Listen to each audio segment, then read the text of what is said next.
Assalamualaikum dear students. Chromosomes and DNA is a 20th chapter. और जैसा कि आप लोगों को इल्म है कि इस मर्तबा की स्कीम में इस चैप्टर में से लॉन्ग क्वेश्चन नहीं आना, 3 शॉर्ट क्वेश्चंस और 2 एमसीक्यूज आने। तो डियर स्टूडेंट्स, इस एतबार से इस चैप्टर की वेटेज 8 मार्क्स की बनती है। अगर आप इस चैप्टर को बहुत अच्छे तरीके से कर लेते हैं तो 85 में से 8 मार्क्स आप आसानी के साथ हासिल कर सकते हैं। तो आज के इस लेक्चर में डियर स्टूडेंट्स, इस चैप्टर में से जितने भी इंपॉर्टेंट शॉर्ट क्वेश्चंस हैं और जो रिपीटेडली प्रीवियस बोर्ड एग्जाम्स में आते रहे वो कवर करने की कोशिश की है। आपने इस वीडियो को बड़ी तवज्जो के साथ देखना है। अगर आप इसको अच्छे तरीके से देख लेते हैं तो इस चैप्टर के तमाम शॉर्ट क्वेश्चंस आप आसानी के साथ याद कर सकते हैं, उनको कंसेप्चुअलाइज कर सकते हैं और आपको पता चल जाएगा कि वो शॉर्ट क्वेश्चन अटेम्प्ट किस तरह करने हैं, ताकि आपका आधा नंबर भी उनमें से ना काट सके एग्जामिनर। तो चलते हैं डियर स्टूडेंट्स पहले शॉर्ट क्वेश्चन की तरफ। The first question is differentiate between heterochromatin and euchromatin. याद रखिएगा डियर स्टूडेंट्स, आपका क्रोमोसोम 2 हालतों में प्रेजेंट होता है। One is heterochromatin and second one is euchromatin. Heterochromatin is highly condensed portion of chromosome while euchromatin is condensed only during cell division. ये first difference आपने याद रखना। The second difference is heterochromatin is inactive while euchromatin is highly active. The third difference is much more important. Heterochromatin is densely packed and is never expressed, while euchromatin is expressed. इसका मतलब क्या है? इसका मतलब ये dear students, एक term इस्तेमाल की जाती है जीन एक्सप्रेशन। इसका मतलब ये है कि जीन का ट्रांसक्राइब और ट्रांसलेट होकर प्रोटीन बनाना, ये जीन एक्सप्रेशन कहलाता है। तो हेटेरोक्रोमैटिन के अंदर जितने भी जीन्स होते हैं वो प्रोटीन नहीं बना पाते, यानी वो अपने आप को एक्सप्रेस नहीं कर सकते, जबकि यूक्रोमैटिन की जो जीन्स हैं वो अपने आप को एक्सप्रेस कर सकते हैं। तो ये मतलब है जीन एक्सप्रेशन का कि वो ट्रांसक्राइब और ट्रांसलेट होकर प्रोटीन बना सके। This is known as gene expression. The fourth difference is heterochromatin is darkly stained and euchromatin is lightly stained. तो ये डियर स्टूडेंट्स, आपने 4 डिफरेंसेस अच्छे तरीके से याद रखने। उसके साथ आपने इस डायग्राम को गौर से देखना है। इसमें देखें डियर स्टूडेंट्स, ये क्रोमोसोम आपको नजर आ रहा है। इसके ये 2 तरह के पोर्शन है। This is highly condensed portion and this is less condensed. This is known as heterochromatin, this is known as euchromatin. इस यूक्रोमैटिन के अंदर जो जीन्स मौजूद हैं वो अपने आप को एक्सप्रेस कर लेंगे, जबकि heterochromatin is highly condensed portion of chromosomes में जो जीन्स मौजूद हैं ये अपने आप को एक्सप्रेस नहीं कर पाएंगे। तो ये आपने यूक्रोमैटिन और हेटेरोक्रोमैटिन के डिफरेंसेस को अच्छे तरीके से याद रखना है। क्लियर मेरे बेटे? चलते हैं अगले शॉर्ट क्वेश्चन की तरफ। Differentiate between centromere and kinetochore. Centromere और काइनेटोकोर को समझने से पहले आप इस डायग्राम को गौर से देखो।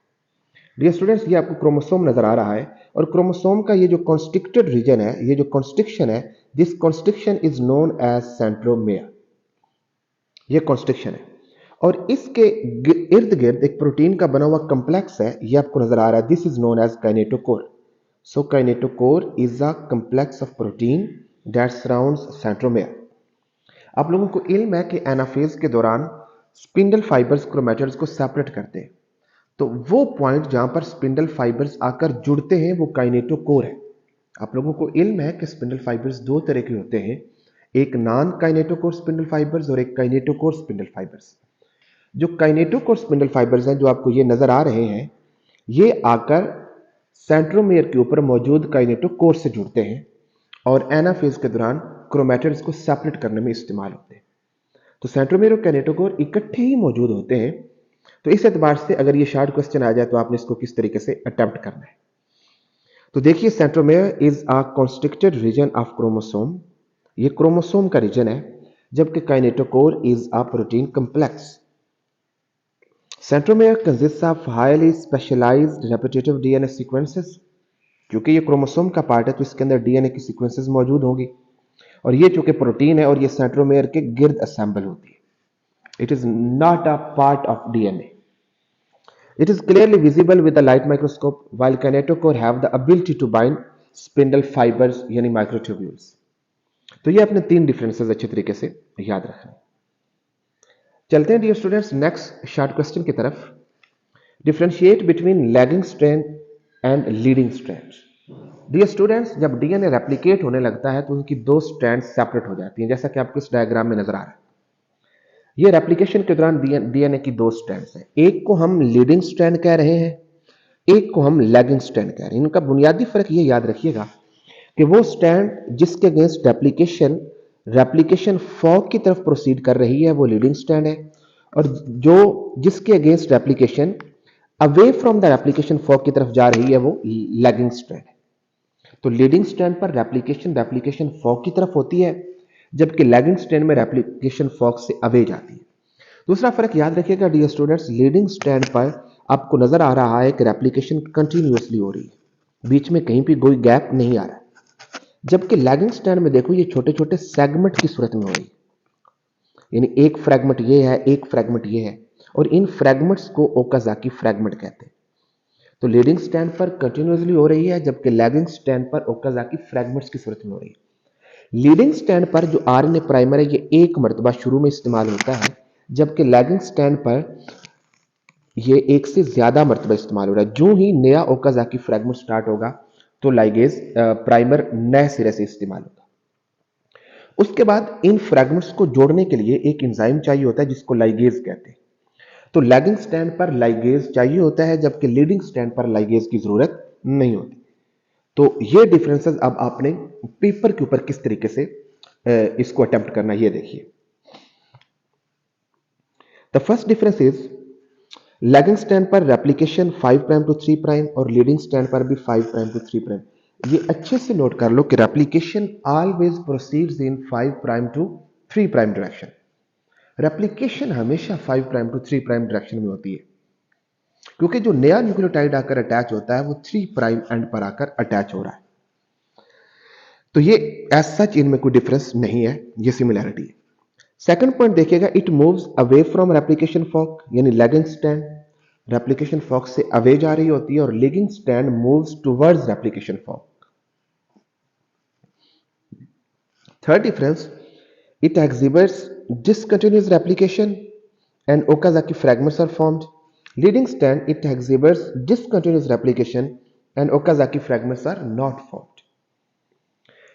ओकाजाकी फ्रैगमेंट्स को जोड़ने के लिए लैगिंग स्ट्रैंड पर डीएनए लाइगेज की जरूरत होती है, जबकि लीडिंग स्ट्रैंड पर डीएनए लाइगेज की जरूरत नहीं होती है। लैगिंग स्ट्रैंड पे आरएनए प्राइमर बार बार इस्तेमाल होता है, जो ही ओकाजाकी फ्रैगमेंट नया स्टार्ट करना है तो आरएनए प्राइमर इस्तेमाल होगा, जबकि लीडिंग स्ट्रैंड पर आरएनए प्राइमर एक मरतबा इस्तेमाल होता है। होप सो कि ये डिफरेंसेस आपको अच्छे तरीके से याद हो जाएंगे। अगले शॉर्ट क्वेश्चन की तरफ चलते हैं, differentiate between transcription and translation. याद रखिएगा डियर स्टूडेंट्स, ये दोनों प्रोसेसेस सेंट्रल डैग्मा के की प्रोसेस हैं। इस डायग्राम को गौर से देखो, ये डीएनए है, डीएनए से आरएनए बनने का अमल ट्रांसक्रिप्शन कहलाता है, और आरएनए को ट्रांसलेट करके प्रोटीन बनाने का अमल ट्रांसलेशन कहलाता है। तो ट्रांसक्रिप्शन न्यूक्लियस में हो रही होती है यूकैरियोट्स में, और ट्रांसलेशन साइटोप्लाज्म में हो रही है, और प्रोकैरियोट्स में ये दोनों प्रोसेसेस साइटोप्लाज्म में हो रहे हैं। तो डीएनए से आरएनए बनने का अमल ट्रांसक्रिप्शन है और आरएनए से प्रोटीन बनने का अमल ट्रांसलेशन है। अब इसको पेपर पे किस तरीके से अटेम्प्ट करना है ये देखिए।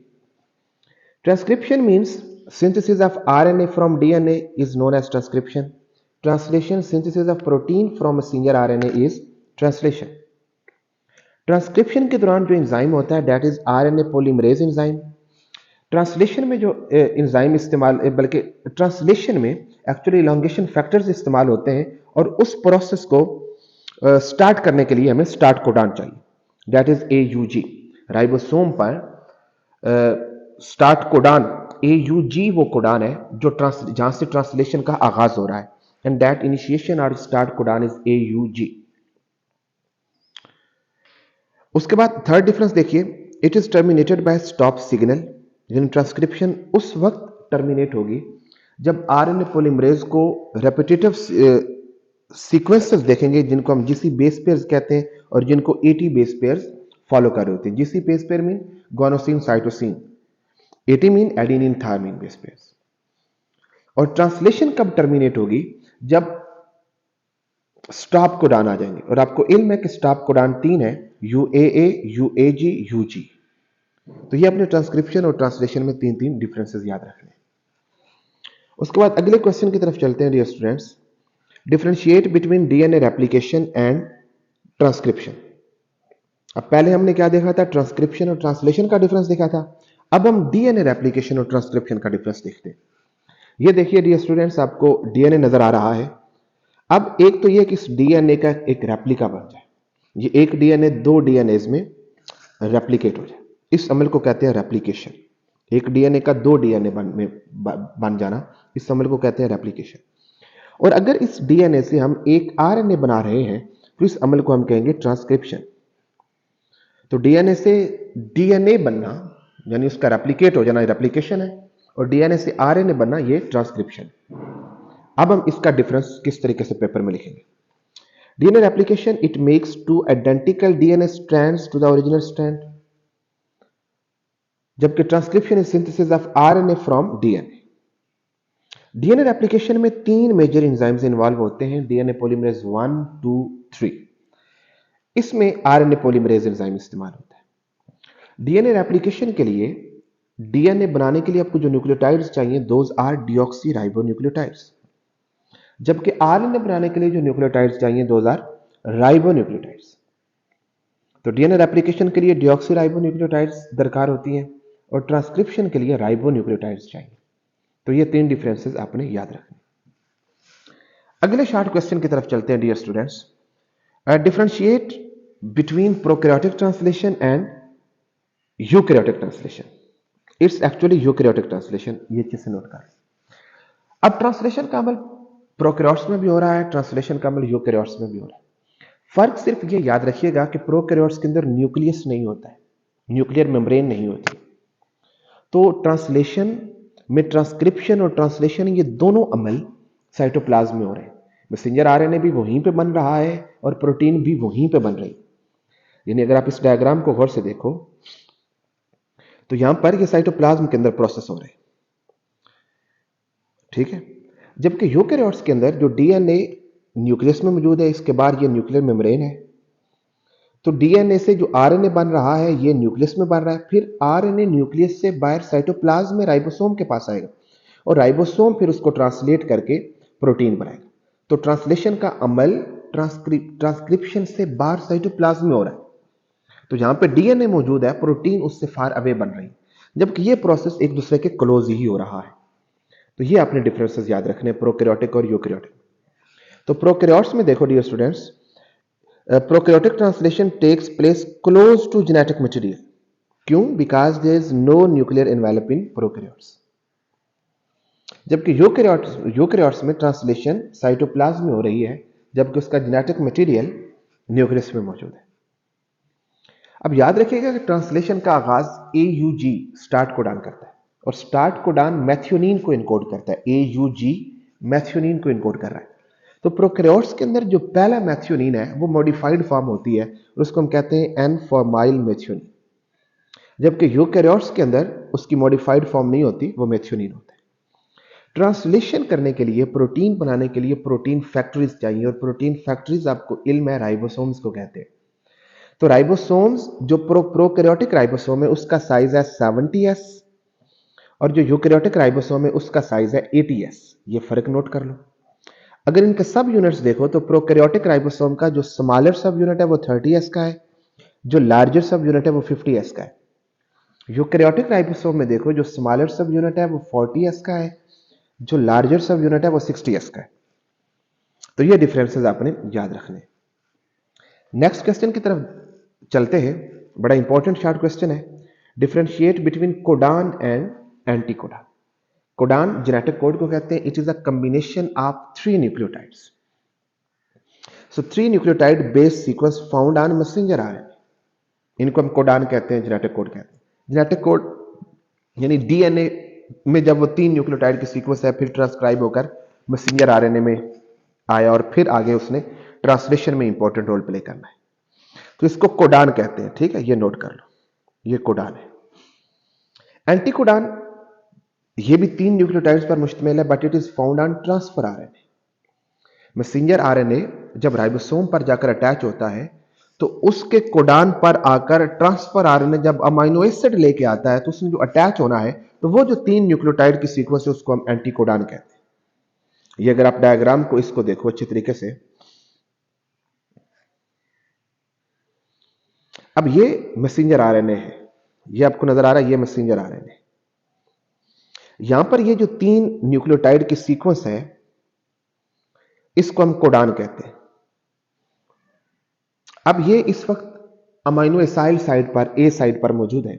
अब यहां पर आकर ट्रांसफर आरएनए जो अमाइनो एसिड लेकर आ रहा है, उसने आकर अटैच होना। तो यहां पर ये जो 3 न्यूक्लियोटाइड की सीक्वेंस ट्रांसफर आरएनए पर मौजूद है, इसको हम एंटीकोडान कहते हैं। तो 3 न्यूक्लियोटाइड की सीक्वेंस जो मैसेंजर आरएनए पर है वो कोडान है, जो ट्रांसफर आरएनए पर है वो एंटीकोडान है। तो यहां पर एक और लिखा हुआ है, जहां पर उन्होंने जी वॉबल पोजीशन लिखी हुई है। ये वैसे आपके सिलेबस का हिस्सा नहीं है, लेकिन मैं आपको बताता चलूं। वॉबल पोजीशन का मतलब है बाज़ औक़ात जो पहले दो एंटीकोडान के पहले 2 न्यूक्लियोटाइड होते हैं, ये फिक्स होते हैं। जो थर्ड न्यूक्लियोटाइड है, ये बाज़ औक़ात एक से ज्यादा कोडान के साथ, यानी कोडान के थर्ड न्यूक्लियोटाइड के साथ अटैच हो सकती है, यानी इसकी पोजीशन समटाइम चेंज भी हो सकती है, इसलिए इसको वॉबल पोजीशन कहते हैं।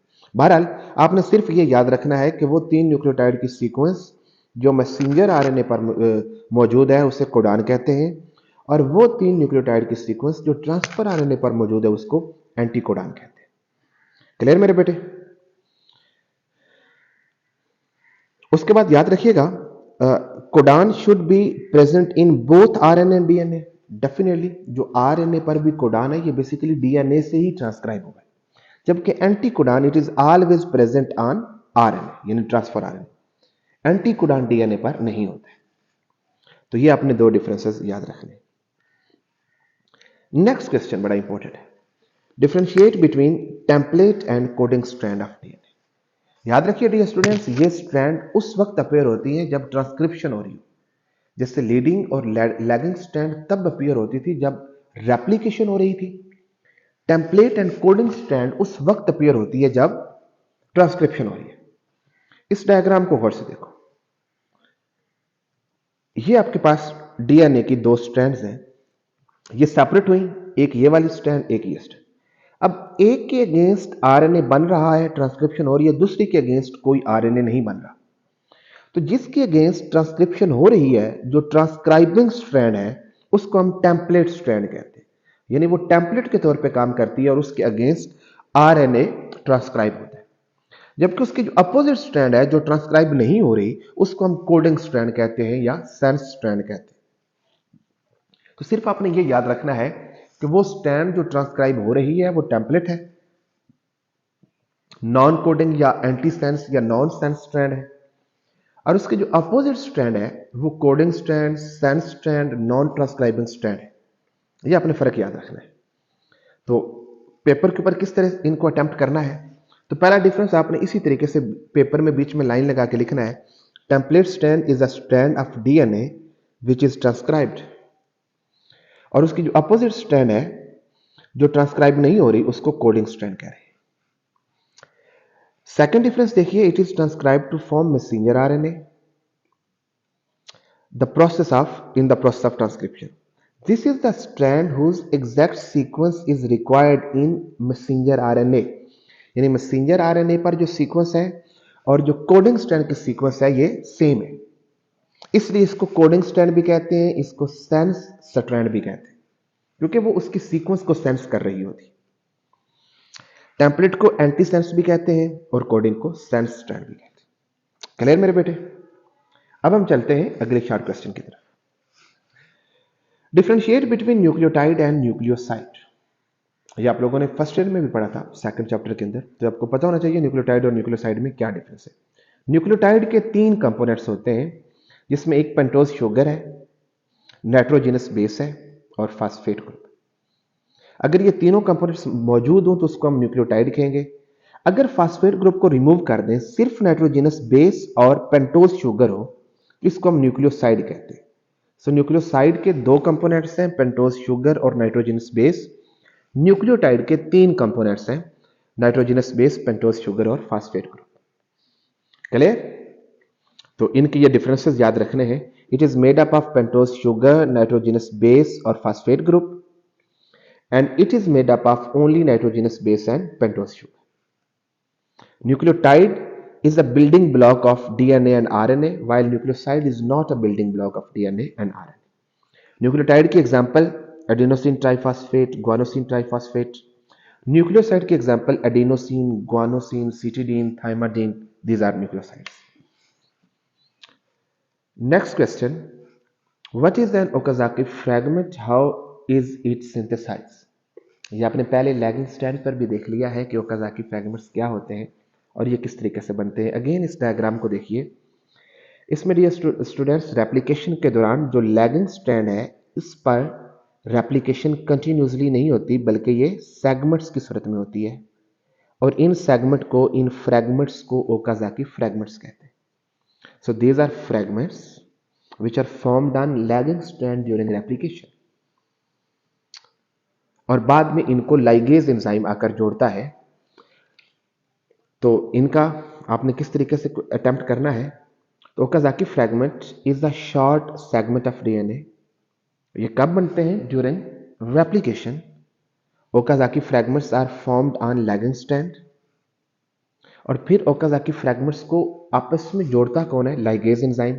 ओकाजाकी फ्रैगमेंट्स की लेंथ कितनी होती है? ये बड़ा इंपॉर्टेंट एमसीक्यू भी है और शॉर्ट क्वेश्चन में भी आपने याद रखना है कि ओकाजाकी फ्रैगमेंट्स यूकैरियोट्स के अंदर इनकी लेंथ 100 to 200 न्यूक्लियोटाइड्स होती है, जबकि प्रोकैरियोट्स के अंदर इनकी लेंथ 1000 to 2000 न्यूक्लियोटाइड्स होती है. क्लियर मेरे बेटे? नेक्स्ट क्वेश्चन देखिए, what is central dogma? Name its two type. ये हम पहले भी पढ़ चुके हैं. Central dogma dear students, DNA एक तो रेप्लिकेट होता है यानी खुद ही अपनी कॉपी बना लेता है, एक वो ट्रांसक्राइब होकर आरएनए बनाता है, फिर वो ट्रांसलेट होकर प्रोटीन बनाता है. This is central dogma.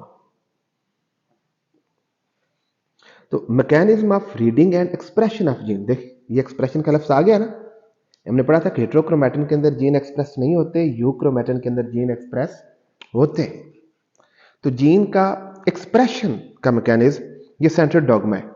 और इसके दो स्टेप हैं, एक ट्रांसक्रिप्शन जिसमें डीएनए से आरएनए बनता है और एक ट्रांसलेशन जिसमें आरएनए से प्रोटीन बनती है. क्लियर मेरे बेटे? डियर स्टूडेंट्स, नेक्स्ट क्वेश्चन देखिएगा, how was nucleic acid discovered? आप लोगों को इल्म है कि एफ मिशर ने राउंड अबाउट 1869 में ह्यूमन सेल और फिश स्पर्म से के न्यूक्लियस से एक वाइट सब्सटेंस को एक्सट्रैक्ट किया और उसने इस सब्सटेंस को न्यूक्लियन का नाम दिया. बाद में क्योंकि ये न्यूक्लियस से एक्सट्रैक्ट किया गया था तो इसलिए इसको न्यूक्लियन का नाम दिया. बाद में जब इसकी केमिकल नेचर को देखा गया तो it was acidic in nature, तो इस एतबार से फिर इसको न्यूक्लिक एसिड कहा जाने लगा. ठीक हो की बात? तो ये इसकी डिस्कवरी में आपने याद रखना है. Next question is, why is RNA primer synthesised? RNA primer dear student एक ऐसा एंजाइम है, एक ऐसा सेगमेंट है आरएनए न्यूक्लियोटाइड्स पर मुश्तमिल जो डीएनए रेप्लिकेशन के शुरू में इस्तेमाल होता है. आरएनए प्राइमेज इसको सिंथेसाइज करता है. ये इसलिए इस्तेमाल होता है, इसलिए इसको सिंथेसाइज करना पड़ता है क्योंकि डीएनए की रेप्लिकेशन में जो एंजाइम इस्तेमाल होता है डीएनए पॉलीमरेज, वो रेप्लिकेशन का आगाज नहीं कर सकता. उसको कोई पेरेंट स्ट्रैंड चाहिए जिसके साथ आकर वो पहला न्यूक्लियोटाइड अटैच कर सके. तो ये जो पेरेंट स्ट्रैंड है ये आरएनए प्राइमर प्रोवाइड करता है जिसके साथ आकर वो पहला न्यूक्लियोटाइड अटैच कर सके. तो याद रखें dear students, DNA polymerase 3 can add nucleotide only to chain of a nucleotide. अगर ऑलरेडी चेन ऑफ न्यूक्लियोटाइड है तो उसके साथ डीएनए पॉलीमरेज न्यूक्लियोटाइड ऐड करेगा, वो उसको इनिशिएट नहीं कर पाएगा. ठीक हो की बात? Hence the DNA polymerase can not itself initiate synthesis of DNA. तो इसलिए हमें आरएनए प्राइमर की जरूरत होती है. और ये आरएनए प्राइमर बनाता कौन है? एक एंजाइम है जिसको प्राइमेज कहते हैं.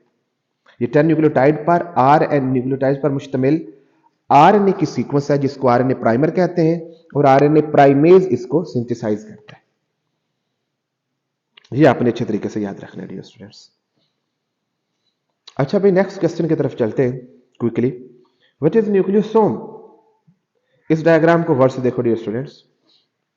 ये आपको एक क्रोमोसोम है. इस क्रोमोसोम को अगर हम बड़ा करके देखें आपको क्रोमैटिन फाइबर नजर आ रहा है. अगर इसको बड़ा करके देखो तो ये आपको एक हिस्टोन प्रोटीन है. इसके गिर्द आपको डीएनए डुप्लेक्स लिपटा हुआ नजर आ रहा है. तो एक हिस्टोन प्रोटीन के गिर्द जब डीएनए का डुप्लेक्स कॉइल होता है तो वो जो एक कंप्लेक्स स्ट्रक्चर बनती है that is known as nucleosome. ठीक हो की बात? अब हम इसको पेपर में किस तरह अटेम्प्ट करना देखते हैं। तो आपने कहना है the DNA double stranded DNA molecule coils around a core of 8 histone proteins after every 200 nucleotides form a complex known as nucleosome. They are packaging units of eukaryotic chromosomes. अच्छा, अब देखिएगा, क्योंकि हिस्टोन प्रोटीन्स सफेरिकल होती हैं, उनके गिर्द DNA का duplex लिपटा हुआ है, तो कौन सी चीज है जो उनको आपस में जोड़ के रखती है? तो याद रखिएगा कि स्टोन्स की सरफेस पर पॉजिटिव चार्ज होता है और अमाइनो एसिड डीएनए पर नेगेटिव चार्ज है।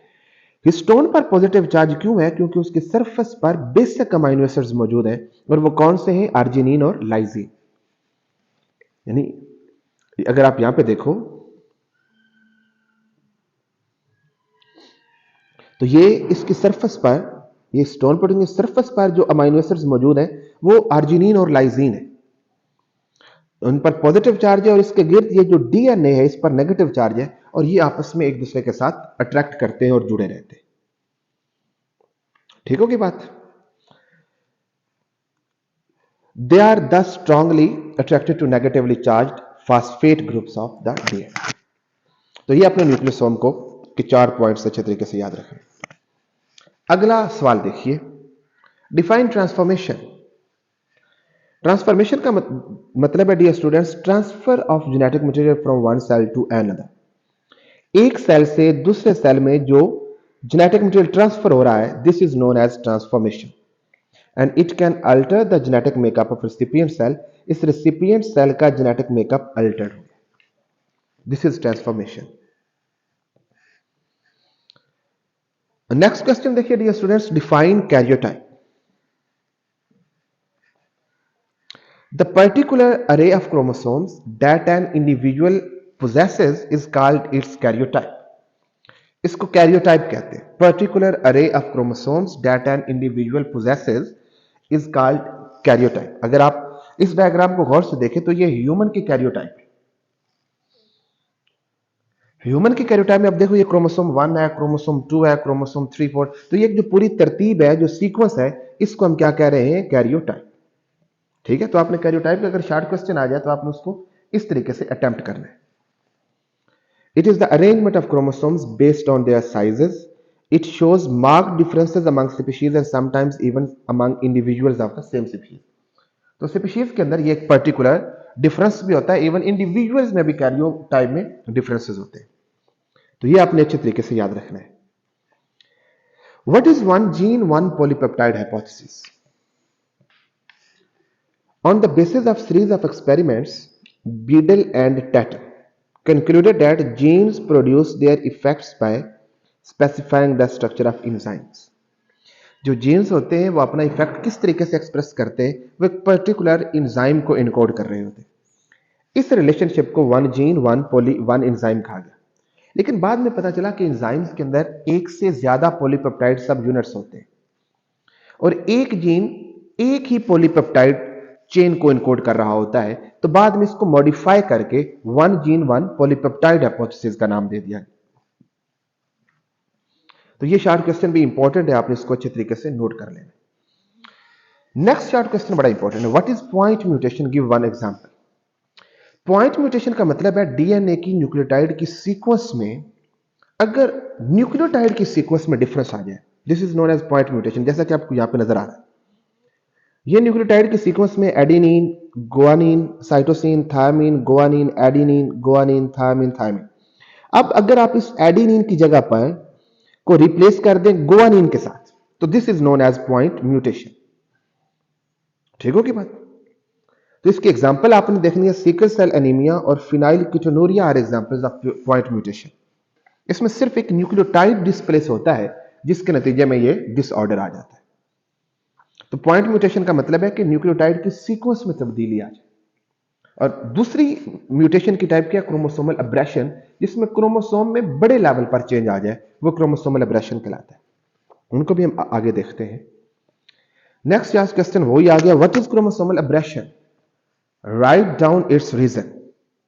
क्रोमोसोमल अब्रेशन इसका मतलब है क्रोमोसोम के नंबर या क्रोमोसोम की स्ट्रक्चर में बड़े पैमाने पर चेंजेस आ जाए, तो this is known as chromosomal aberration.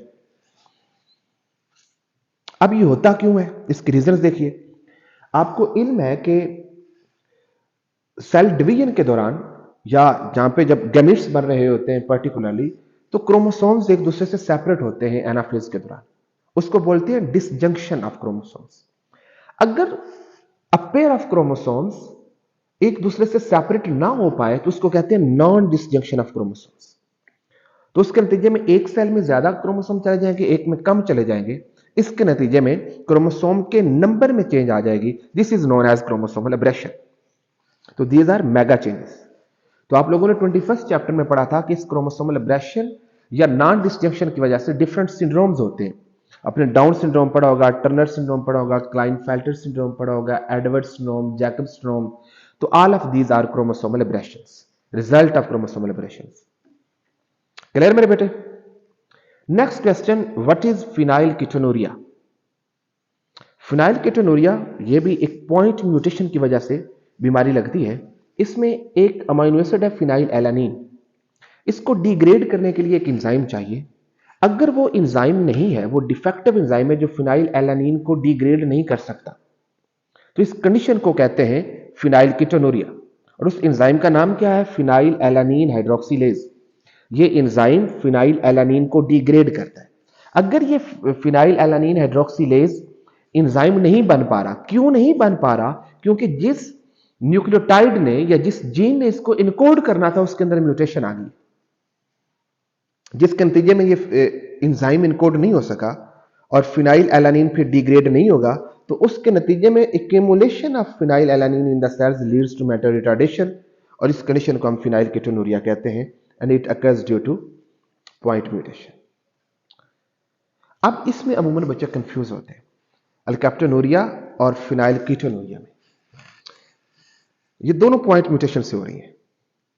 अब फर्क याद रखिएगा, फिनाइल कीटोनुरिया में फिनाइल एलानिन एक्यूमुलेट हो रही है, जबकि अल्केप्टोनुरिया में क्या फिनोमिनन है? इसमें जो पेशेंट होता है उसका यूरिन ऑक्सीडाइज होकर ब्लैक हो जाता है। क्यों ब्लैक हो जाता है? क्योंकि यूरिन के अंदर एक सब्सटेंस है जिसको कहते हैं होमोजेंटेसिक एसिड। अब एक नॉर्मल पर्सन के अंदर ये होमोजेंटेसिक एसिड टूट जाता है, एक एंजाइम होता है जो इसको तोड़ देता है। लेकिन अफेक्टेड पर्सन के अंदर ये टूटता नहीं है, ये ऑक्सीडाइज होकर यूरिन को ब्लैक कर देता है, जबकि नॉर्मल इंडिविजुअल्स के अंदर ये टूट जाता है। अब अफेक्टेड पर्सन के अंदर ये क्यों नहीं टूटता? क्योंकि इसको तोड़ने के लिए जो एंजाइम चाहिए वो उनके अंदर नहीं है। वो एंजाइम क्यों नहीं है? क्योंकि जिस जीन ने उस एंजाइम को इनकोड करना था उसके अंदर म्यूटेशन हो गई। तो म्यूटेशन होने की वजह से वो जीन म्यूटेट हो गया, वो एंजाइम को इनकोड नहीं कर सका है, जिसके नतीजे में वो एंजाइम नहीं बना, होमोजेंटेसिक एसिड नहीं टूटा और यूरिन को ब्लैक कर देता है। क्लियर? तो फिनाइल एलानिन में फिनाइल एलानिन एक्यूमुलेट होता है, अल्केप्टोनुरिया में gentisic acid, homogentisic acid. Next देखिए, ये बड़ा इंपॉर्टेंट है। Compare various types of chromosomes due to centromeric position. Dear student, centromere, जैसा कि आपने पहले क्वेश्चन पढ़ा था सेंट्रोमेयर और कैनेटोकोर वाला, तो आप लोगों को इनमें कि centromere is the primary constriction of chromosome.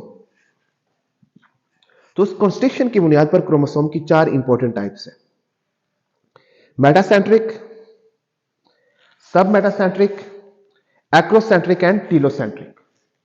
तो मेटासेंट्रिक डियर स्टूडेंट्स, अगर सेंट्रोमेयर सेंटर में प्रेजेंट हो, क्रोमोसोम के सेंटर में प्रेजेंट हो, तो वो मेटासेंट्रिक है। अगर बिलो द सेंटर हो या अबव द सेंटर हो, जस्ट बिलो द सेंटर और जस्ट अबव द सेंटर, तो उसको बोलते हैं सब मेटासेंट्रिक। और अगर वो क्रोमोसोम के एक एंड पर प्रेजेंट हो तो उसको मेरे बेटे बोलते हैं एक्रोसेंट्रिक। अगर वो टिप पर मौजूद हो तो उसको बोलते हैं टीलोसेंट्रिक। ठीक हो की बात? मेटासेंट्रिक में दोनों आर्म्स की इक्वल लेंथ होती है, सब मेटासेंट्रिक में अनइक्वल लेंथ होती है। एक्रोसेंट्रिक में एक वेरी शॉर्ट होता है, एक वेरी लॉन्ग होता है, और टीलोसेंट्रिक में सिर्फ एक ही आर्म होता है। मेटासेंट्रिक वी शेप होते हैं, सब मेटासेंट्रिक एल शेप होते हैं, एक्रोसेंट्रिक जे शेप होते हैं और टीलोसेंट्रिक आई शेप होते हैं। ये डिफरेंसेस आपने अच्छे तरीके से याद रखने। अगर आप इसको इस तरह देखो, ये आपको मेटासेंट्रिक नजर आ रहा है, ये वी शेप है, इसमें सेंट्रोमेयर बिल्कुल सेंटर में मौजूद है, दोनों आर्म्स की लेंथ बराबर है। ये एल शेप देखें, ये सब मेटासेंट्रिक है, इसमें एक आर्म लंबा है, अनइक्वल है, और दूसरा छोटा है।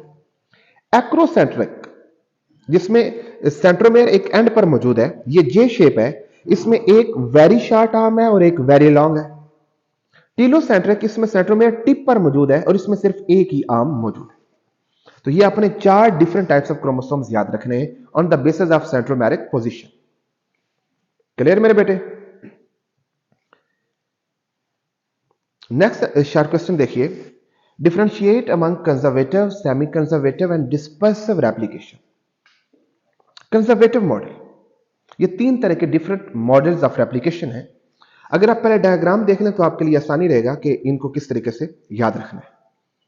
कंजर्वेटिव मॉडल में वो कहते हैं कि ये एक डीएनए है, इससे रेप्लिकेशन के बाद जो 2 नए डीएनए बने हैं, इसमें एक बिल्कुल वही पुराना है और एक बिल्कुल नया है, यानी इसमें दोनों स्ट्रैंड्स पुराने वाले हैं, ये कंजर्व रही हैं, और ये दो एक नया डीएनए बन गया। तो जिसमें पुराना डीएनए मॉलिक्यूल कंजर्व रहे, इसको कंजर्वेटिव मॉडल कहते हैं, ये एक्सेप्टेबल नहीं है। सेमी कंजर्वेटिव में कहते हैं कि जो 2 न्यू डीएनए बने हैं, उनमें एक स्ट्रैंड पुरानी है, एक स्ट्रैंड न्यू है, यानी आधा पुराना आधा नया, इसको बोलते हैं सेमी कंजर्वेटिव। डिस्पर्सिव मॉडल कहता है कि यह डीएनए का मॉलिक्यूल डिस्पर्स हो जाता है, जो 2 नए डीएनए के मॉलिक्यूल्स के बने हैं, उनमें से कहीं सेगमेंट्स नए डीएनए के हैं, कहीं पर छोटे छोटे सेगमेंट्स पुराने डीएनए के, यानी डीएनए के मॉलिक्यूल्स डिस्पर्स हो गया। तो कंजर्वेटिव और डिस्पर्सिव दोनों मॉडल एक्सेप्टेबल नहीं है। जो राइज मॉडल एक्सेप्टेबल है, दैट इज सेमी कंजर्वेटिव। तो इस एतबार से आपने इनको देखना है।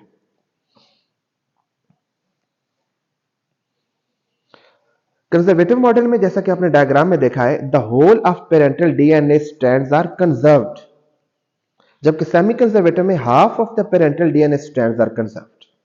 डिस्पर्सिव मॉडल में whole of the parental DNA are dispersed. तो ये इनमें मेन डिफरेंसेस याद रखने। कंजर्वेटिव मॉडल के मुताबिक parental double helix would remain intact, वो बिल्कुल वैसे ही रहेगा और एक नया डीएनए मॉलिक्यूल बन जाएगा। सेमी कंजर्वेटिव मॉडल के मुताबिक newly formed 2 new duplexes contain 1 new and 1 old strand, जबकि डिस्पर्सिव में parental DNA is completely dispersed and new daughter strands are a mixture of old and new DNA. Conservative model is not acceptable, dispersive is also not acceptable. The acceptable model is only semi conservative model.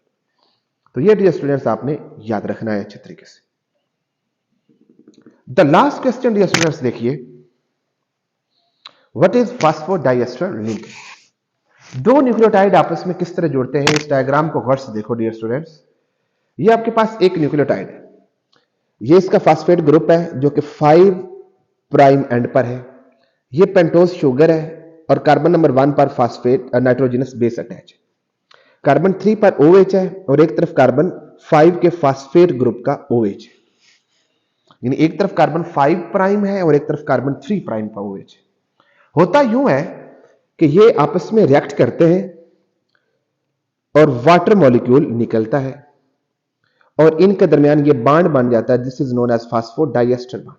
इसको diester क्यों कहते हैं, क्योंकि इस अगर phosphate को देखो तो ये वाला फास्फेट इस कार्बन के साथ भी अटैच है, इस कार्बन के साथ भी अटैच, तो ये दोनों के साथ बॉन्ड बना रहा है, तो इसलिए इसको डाइएस्टर बॉन्ड कहते हैं।